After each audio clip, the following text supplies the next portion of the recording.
পেট ঠান্ডা রাখতে ভরসা রাখছেন পান্তা ভাতে, অজান্তেই নিজের বিপদ ডেকে আনছেন না তো। জানেন পান্তা ভাত খাওয়া ভালো নাকি খারাপ? এই ভাত খেলে ঠিক কোন প্রভাব পড়ে আমাদের শরীরে? এই ভিডিওতে রইল সমস্ত তথ্য। তীব্র গরমে বেজায় সমস্যায় পড়েছেন বঙ্গবাসী। পেট ঠান্ডা রাখতে কত কিছুই না করছেন। কেউ বা খাচ্ছেন মিল্কশেক, কেউ আবার ভরসা রাখছেন আমপোড়া শরবতে। তবে আজকাল কিন্তু প্রতিটি বাঙালির বাড়িতে বাড়িতেই সকালের টিফিনটা সারা হচ্ছে পান্তা ভাত দিয়ে। বাঙালিদের বিশ্বাস, দীর্ঘক্ষণ পেট যদি ঠান্ডা রাখতে হয় তাহলে ভরসা রাখতে হবে পান্তা ভাতে। তবে আদৌ কি এই ধারণা ঠিক? এই প্রসঙ্গে কি বলছেন বিশেষজ্ঞরা? পান্তা ভাত খাওয়া শরীরের পক্ষে ভালো নাকি খারাপ? দেখুন, পান্তা ভাত খেলে শরীরের শক্তি বাড়ে, খুব সহজেই অসুখ বিসুখ কাবু করা যায়। এছাড়া খরচ কম আর খেতেও বেশ সুস্বাদু। যদিও আমাদের মাঝে এমন অনেকেই রয়েছেন যারা পান্তা ভাতের নাম শুনলেই হেসে গড়াগড়ি খান, অনেকেই আবার নাক সিটকুন। তবে এই ভাতের গুণাগুণ জানলে হয়তো আপনারাও প্রত্যেক দিন ভরসা রাখবেন পান্তা ভাতে। পান্তা ভাতের গুণে পঞ্চমুখ চিকিৎসকরা। গবেষণায় পাওয়া তথ্য অনুযায়ী আগের দিন রান্না করে রাখা ভাত জল দিয়ে সারা রাত রেখে দিলে পরের দিন সকালে সেই ভাত খেলেই মিলবে নানান উপকার। শরীরে বাড়বে রোগ প্রতিরোধ ক্ষমতা।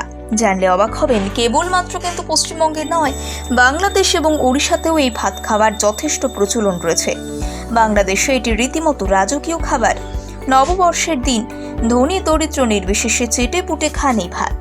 এমনকি আজকাল বেশ কিছু রেস্তোরাঁতেও পাখালা পাওয়া যাচ্ছে সহজেই। নামি দামি রেস্তোরাঁতে ভিড় জমাচ্ছেন অনেকেই সেই স্বাদ নিতে। 2019 সাল থেকেই পান্তা ভাতের পুষ্টিগুণ নিয়ে চলছে নানান রকমের গবেষণা। আর সেই গবেষণা থেকে জানা গিয়েছে, জলে ফেপে ওঠা পান্তা ভাতের শর্ট চেইন ফ্যাটি অ্যাসিড সহ রোগ প্রতিরোধ ক্ষমতা বাড়ায়। এছাড়াও পান্তা ভাতে থাকে প্রচুর পরিমাণে কার্বোহাইড্রেট। ফ্যাটি অ্যাসিড এবং কার্বোহাইড্রেটের অ্যান্টি ইনফ্ল্যামেটরি শরীরের এনার্জি লেভেল বৃদ্ধি করে। পান্তা ভাত সারা রাত ফার্মেন্টেশনের ফলে ভিটামিন B12 এর মাত্রা বেড়ে যায়, যার ফলে ক্লান্তি দূর করে, অনিদ্রার সমস্যা দূর করতে সাহায্য করে। আর কি কি উপকার রয়েছে পান্তা ভাতে? দেখুন, কোষ্ঠকাঠিন্য এবং রক্তচাপ নিয়ন্ত্রণ। ন্যাচারাল ল্যাকটেটিভ হিসেবে কাজ করে পান্তা ভাত, যার ফলে খুব সহজেই কমে যায় কোষ্ঠকাঠিন্য। যাদের উচ্চ রক্তচাপের সমস্যা রয়েছে তাদের ক্ষেত্রেও এই ভাত বেশ উপকারী। আসলে সাধারণ ভাতের তুলনায় এতে সোডিয়ামের পরিমাণ অনেকটাই কম। অন্যদিকে আবার পটাশিয়ামের পরিমাণ যথেষ্ট বেশি, যা নানাভাবে আমাদের শরীরে উপকারে আসে। ওজন কমাতে। ফার্মেন্টেশনের কারণে পান্তা ভাতে কার্বোহাইড্রেট এবং ফ্যাটের পরিমাণ কমে যায় অনেকটাই। আর তাই দ্রুত ওজন কমাতে হলে ভরসা রাখতেই পারেন পান্তা ভাতে। তবে মনে রাখবেন, লোভে পড়ে এক গাদা খেয়ে ফেলবেন না কিন্তু। ত্বকের যত্নে পান্তা ভাত। অনেকেই পান্তা ভাতকে বলে থাকে বিউটি সিক্রেট অফ এশিয়া। এর নেপথ্যে কিন্তু রয়েছে অন্য কারণ। আসলে পান্তা ভাত কোলাজেন তৈরিতে সাহায্য করে।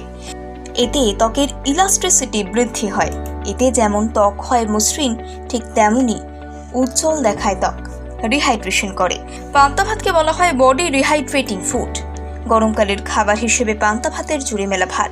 বিশেষজ্ঞরা বলেন, মাইক্রোনিউট্রিয়েন্ট থাকায় শরীরের প্রয়োজনীয় উপকারী উপাদানের ঘাটতি মিটতে সময় লাগে না।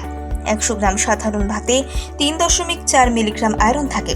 অন্যদিকে পান্তা ভাতের ক্ষেত্রে আয়রন থাকে প্রায় 73.91 মিলিগ্রাম, অর্থাৎ প্রায় 21 গুণ বেশি।